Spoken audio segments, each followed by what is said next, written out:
Hello, friends, and welcome to You Can't Afford Not to Do That.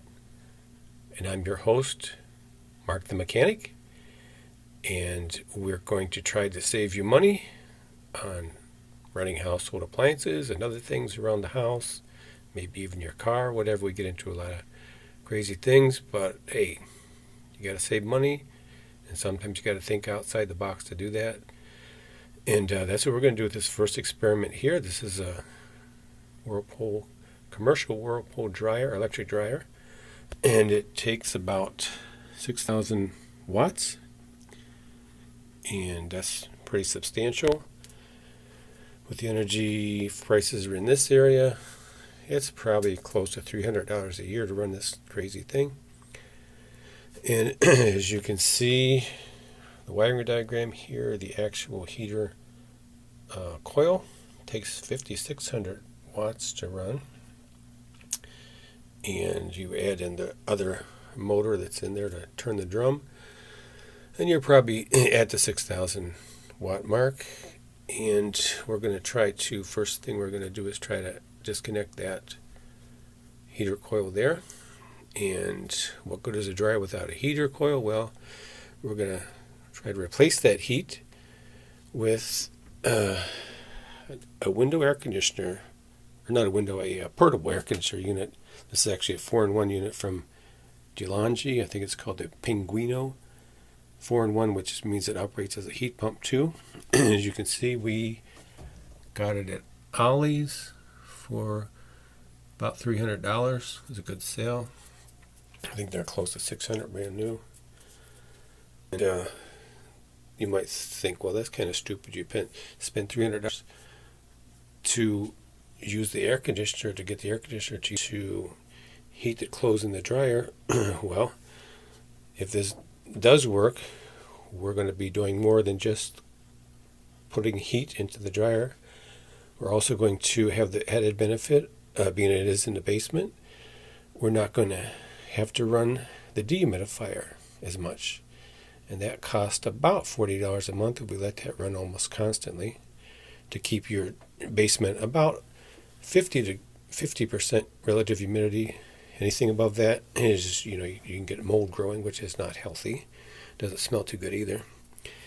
And what we're going to do with this portable air conditioner is, you can see the exhaust hose here, which is where the heat comes out. And like I say, we're going to come down here to the dryer, and we're going to take a look at what you call the heat tube. That's your electric heating coil in there. We're going to disconnect one of those red wires there and cap it off so we don't have any stray electricity lighting up our life accidentally. And this piece of metal here, this sheet metal, was at a 90 degrees, so I had to bend it down to get access to this heater coil tube. And we're going to connect this flexible tube up to there and blow our heat in there. Now the thing about this is this only puts out about 12, maybe 13,000 BTUs, maybe slightly more on the exhaust.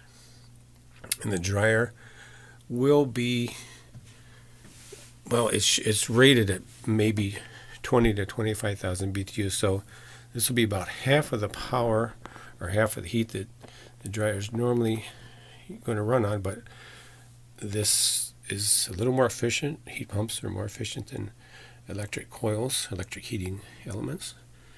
And we did a few little changes to this as well. We drilled the holes here because we want to make as much airflow over that hot coil, the condenser, to get more heat out of it.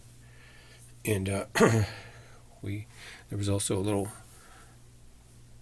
bit of insulation on that compressor. We took that off so we could have the heat from the compressor coming in to that coil as well. Then it'll make the unit actually run more efficient too.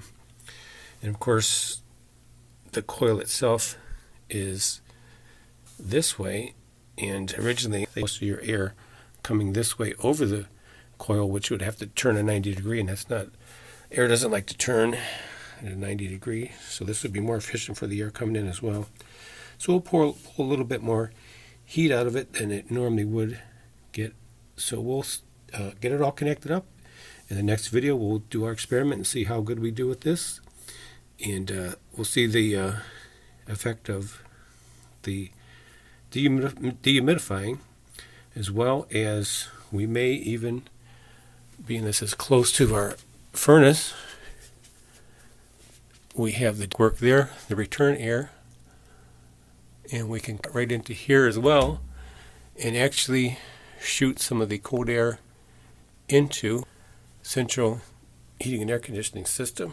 That may even help with the air conditioning bill as well. So that would be 3 birds with 1 stone, and we'll see how that goes.